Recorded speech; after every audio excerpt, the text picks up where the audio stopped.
It's time for some cocktails from Mexico City. These cocktails are all featured in Mexico City Cocktails. So if you want to, there's a link in the description below. But I've handpicked 7 cocktails that I think are incredibly enticing. There's 100 in total, but I've picked 7 that really jump out and spoke to me. So if you like agave spirits, you are 100% in the right place. I still picked out a couple of cocktails that aren't agave focused. There's a vodka cocktail in there. There's one that's got pisco as well, amaretto. So even if you're not an agave fan, there's still something here for you. So stay tuned and let's get cracking on 7 cocktails from Mexico City.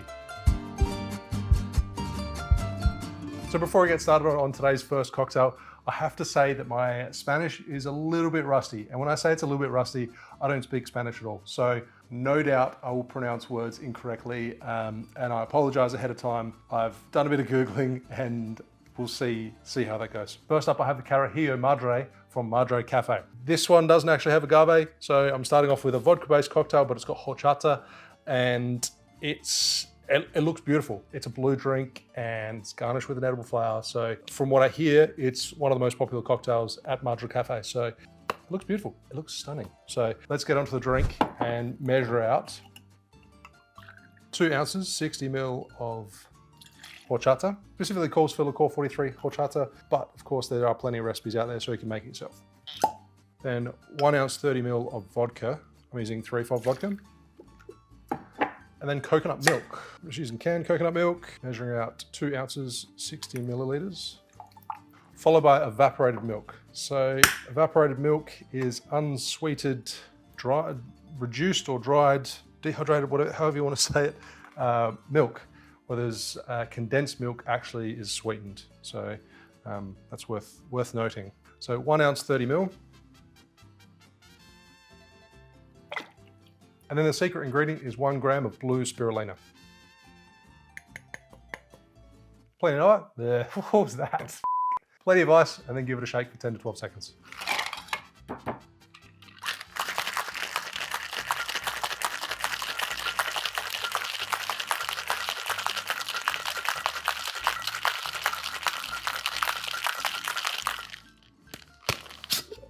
And this is strained over ice into a balloon. And garnished with ground cardamom. Oh, the aromatics on that. Captivating. And an edible flower. I quite like either a kind of crimson or dark pink or a purple flower, which then contrasts against the blue from the blue spirulina. That's a beautiful looking cocktail. If you sent one of those out at a bar, I can understand why people would order that. Cheers.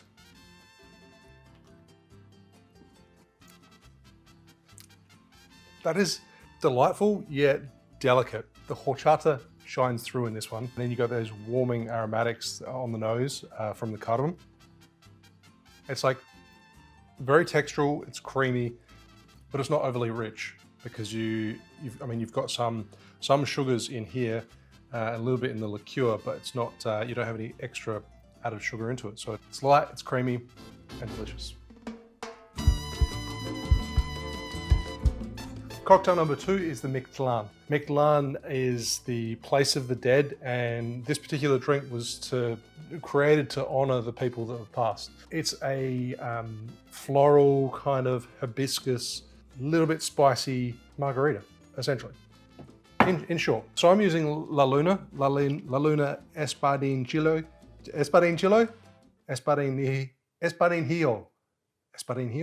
Oh. Maybe I'll scrap that. No, I'll keep that in the edit. 1.5 ounces, 45 ml of your chosen mezcal. This one is sweet, grassy, notes of cooked agave. I feel like every single time I describe a mezcal or a tequila, I'm like, oh, it tastes like cooked agave. Yeah, tropical fruit, grassy, sweet, light on the smoke. Then we have Ancho Reyes, a chili liqueur made from the poblano chili. Ancho chili. Should do my research. 1/2 ounce, 15 ml. I find that this is kind of earthy, spicy when you're using only 1/2 ounce in a drink. It's not super spicy, it just adds another earthy characteristic to it. Then we have 1.5 ounces, 45 ml of hibiscus infusion. So it's just dried hibiscus in water, cold, not a tea, just cold and infused for a couple of hours and then strained. Nice and simple. Then 1 ounce 30 ml of fresh lime juice. Then half an ounce 15 ml of simple syrup. Now, in addition to the 100 cocktail recipes in Mexico City Cocktails, I've got a lot of information from bars, bartenders, influential bartenders, so it's a good read. Ice, shake for 10 to 12 seconds.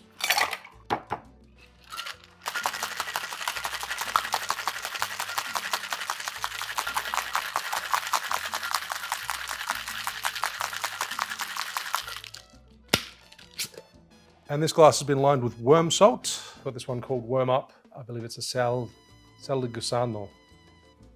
I kind of put an Italian twist on it then at the end. I apologize. Maybe I should learn Spanish.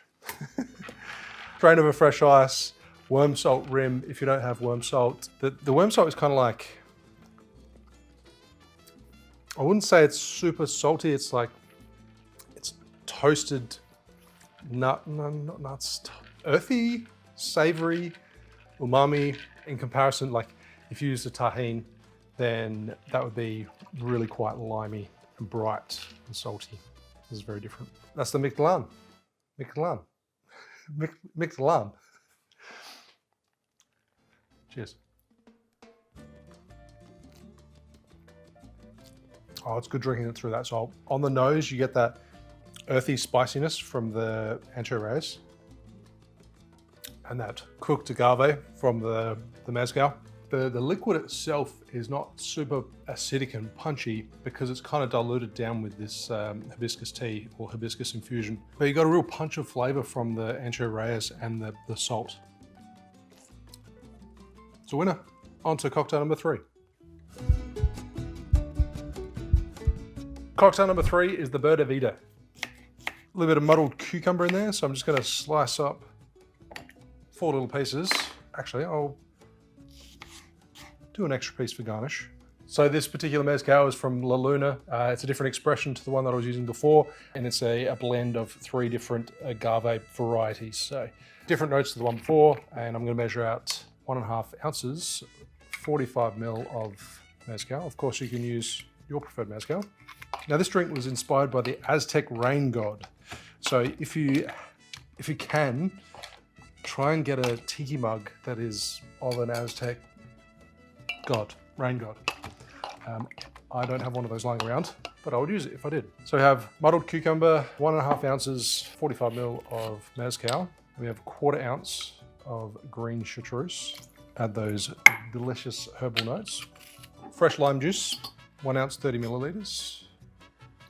Follow that up with simple syrup, 1 ounce, 30 ml. Ice and shake.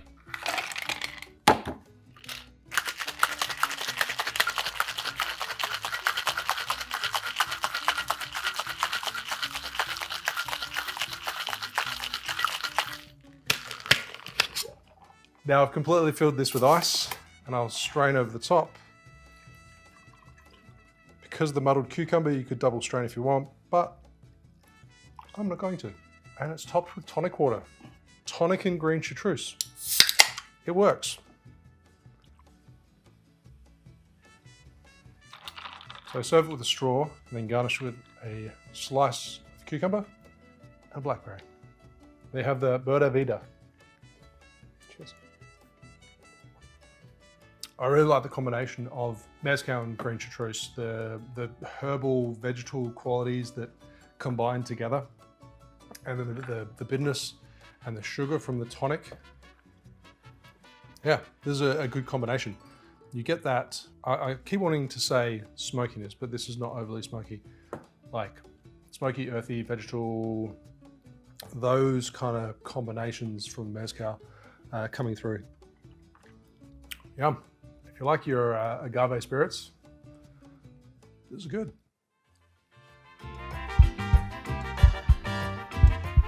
So the next drink is the Gallito. This is from Rayo Cocktail Bar. Rayo finished number 17th in the 50 best bars in North America in 2023. This must be a good cocktail. Combination of mezcal and Campari, a little touch of rum as well. So I'm intrigued. I'm using something a little bit more smoky this time as far as mezcals go. So 1 ounce 30 ml of Vita Del Maguey Single Village. And 1 ounce 30 ml of Campari. Add that straight in. Few ingredients on the table, but easy ratios to remember. Half an ounce, 15 ml of rum. The recipe didn't actually specify if it was like a light rum, aged rum, anything. If it just says rum, I assume it's a lightly aged rum. Then we have pineapple juice, 2 ounce, 60 ml. Oh, cheers. And likewise with the orange juice, 2 ounce, 60 ml. So this drink was created or inspired by the street vendors in Mexico City that sell fruit juices in the morning. So it's made in a Garibaldi style. So it's got a fair bit of juice in there, it's shaken and it's made so it's really light and fluffy. And then the recipe calls for a strawberry raspberry syrup, half an ounce, 15 ml. I'm using Liber & Co. Pacific strawberry syrup, so it doesn't have the raspberry component in it, but I can fix that just by throwing a fresh raspberry in. Half an ounce, 15 ml of fresh lime juice. The recipe calls just for shaking it to aerate it and then straining it over ice in a wine glass. But I'm going to put a single cube in there just to help with the aeration and just chill it just that little bit before I pour it into the wine glass.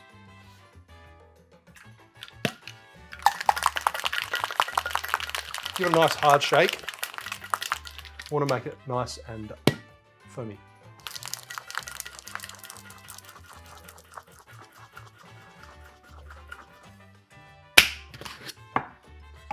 And transfer it.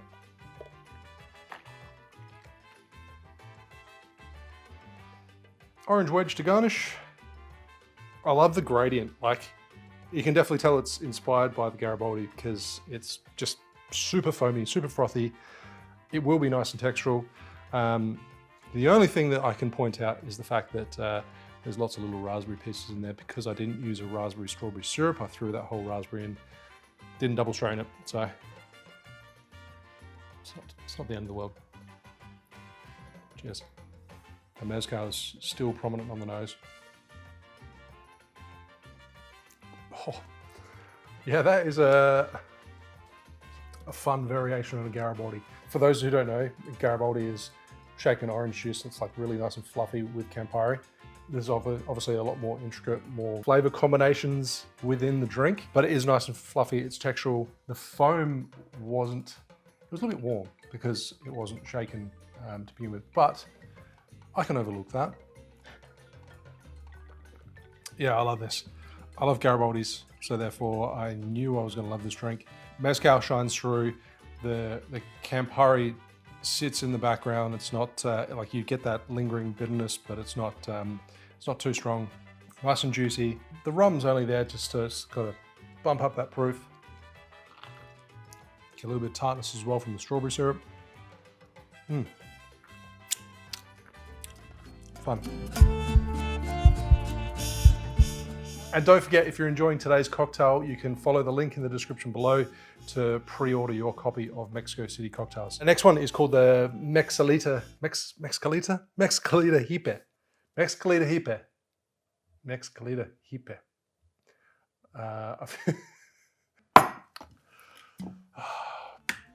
I've chosen to use illegal mezcal. I pick up tropical fruit, citrus. It's not an overly smoky mezcal, and white pepper. So 2 ounces, 60 ml into the cocktail shaker, followed by Cointreau, orange liqueur. Everyone's familiar with Cointreau, surely. 1/4 ounce, 7.5 ml, and then charred pineapple juice. Basically, I've just chopped up some pineapple, torched it with a butane torch, charred it, and then blitzed it up and then strained it, essentially. Hopefully you can see on camera, it's not a really bright yellow pineapple juice. It's a little bit dark because obviously it's charred the sugars. It's blackened on the outside before I blended it and juiced it, so yum. 2 ounces, 60 ml. A little bit of spice with ginger syrup, 1/2 ounce, 15 ml. The last of my lime juice, just 1/4 ounce, 7.5 ml. Add some ice and then shake for 10 to 12 seconds.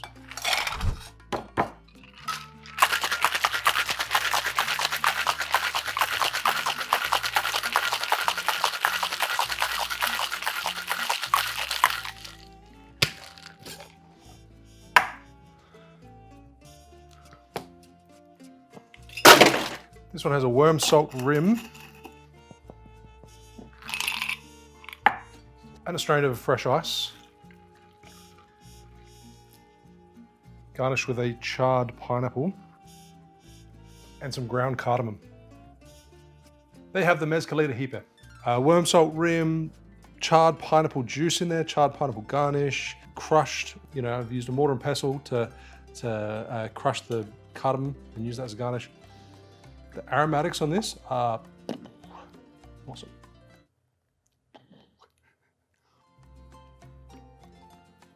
Oh, I like the touch of that charred pineapple. You have that slight chili earthiness from the salt, but it's the charred pineapple that is the real hero in this. And pineapple, charred pineapple, complements like the tropical fruit that comes from the mezcal. Nice and textural because it was freshly juiced pineapple. The spice from the ginger syrup, it's there, but it's pretty subtle. I'd say I'm getting more spice from the salt, but it kind of amplifies each other. I feel like I would love to try this with agave syrup instead of the ginger syrup, but great nonetheless.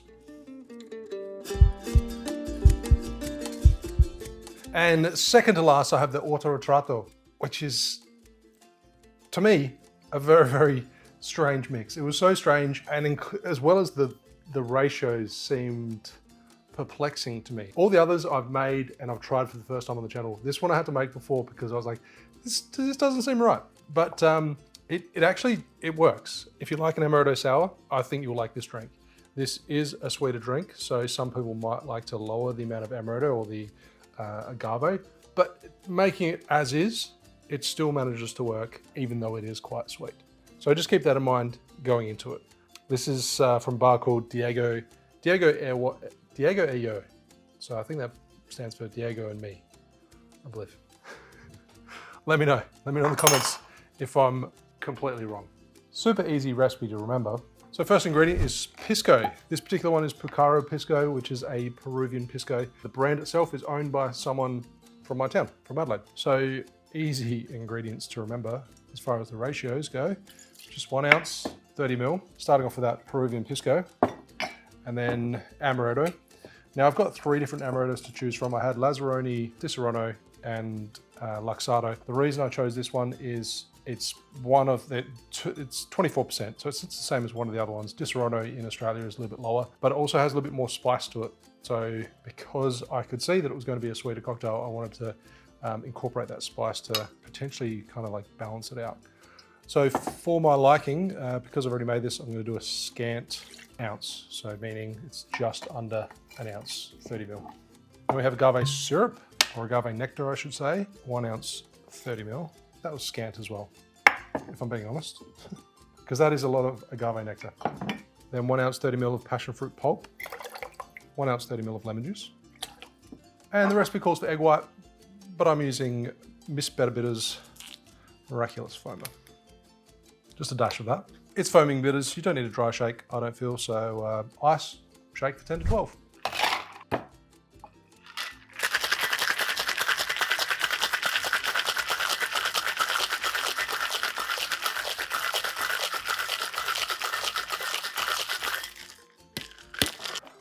Now remember, you're going to need a large volume coupe for this one, especially if you're using egg white, because you have 180 ml, 6 ounces of ingredients. So don't use your small coupe or a Nick and Nora glass. An oversized coupe glass will be perfect, such as this. Unfortunately, I can't do the garnish that is called for in the book because it's a printed disc that sits, a printed edible disc that sits on top. Unfortunately, I don't have one of those printers sitting at home, but they have the Autoretrato. I feel like every time I try and pronounce a Spanish word, I sound very Italian. Amaretto on the nose straight away.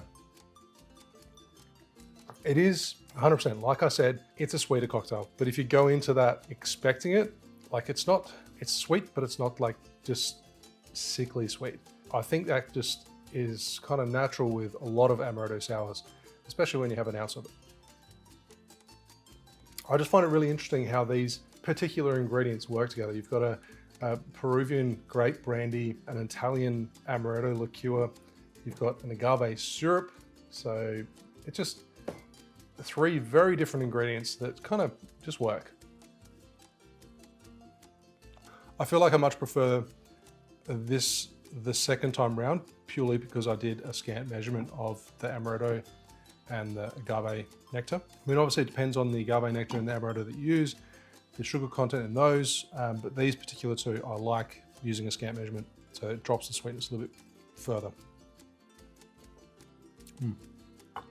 Sweet but good. All right, I've saved a good one till the end. This is the Conservatorio. Now, I love the 20th Century, which is a gin-based cocktail, which calls for gin, lillet blanc, white creme de cacao, so chocolate liqueur, and lemon juice. It sounds like it wouldn't work, like gin, wine aperitivo, aromatized wine with citrus notes, gentian, and chocolate, but it works really well. This has to be modeled on that. In saying that, in the book, it does call for Bianco Vermouth, not Coca Americano. So I'm doing a substitution here because I don't have any Bianco Vermouth, but I really wanted to try it. So let's make it. So I'm starting off with yogurt. Yes, yogurt. Doesn't actually say what type of yogurt, so I'm just going with a plain Greek yogurt. So 60 milliliters, which is 4 tablespoons. As you can see, I'm being very rough here. And to that, I'll be adding 45 ml of tequila. I'm using Fortaleza, their Blanco, like all-time favorite tequila. And I don't think I've actually mixed with it yet. I feel like it's a really good sipping tequila. But saying, whatever you put in, you'll get out. So you put in good ingredients, you'll get a good cocktail at the end. So this is where I'm diverting. So as I said, it's with a Bianco Vermouth, but I'm actually subbing it for Coca Americano, which is made with wormwood, gentian, cinchona, citrus peel. It's an aromatized wine. So 1 ounce, 30 ml. So probably more, a little bit sweeter and more citrusy, and a little bit more bitter. It will be in the same ballpark though, sort of. White creme de cacao, 1 ounce, 30 ml. G. Mezzanez, that's how you pronounce it. 3/4 of an ounce, 22.5 ml of lime juice. Ice into the shaker and shake for 10 to 12 seconds.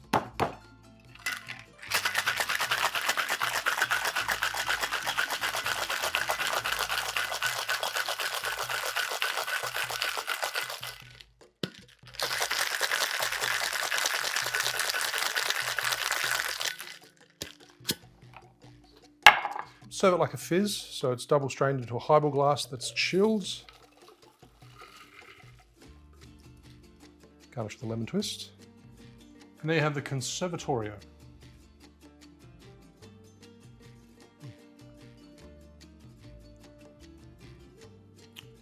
Citrusy, subtle chocolate, tangy from the yogurt. I feel like it's delicious, but it kind of masks the tequila that's been used in there, which is a shame because this is a delicious tequila. That might also be coming from the fact that I've been drinking all mezcal. Mezcal has a more robust flavor profile. But it's still really tasty. I hope you've enjoyed today's cocktails. Let me know in the comments below which is the first one you'll be trying. Are you a fan of mezcal? Are you a fan of agave spirits? Let me know in the comments below. If you would like a copy of Mexico City cocktails, you can follow the link in the description below. I'll see you soon. The horchata shines. The horchata sign. The horchata shines. The horchata signs. Hell. Ah. Ta. The horchata. The horchata shines. What is wrong with me? It's been a long day.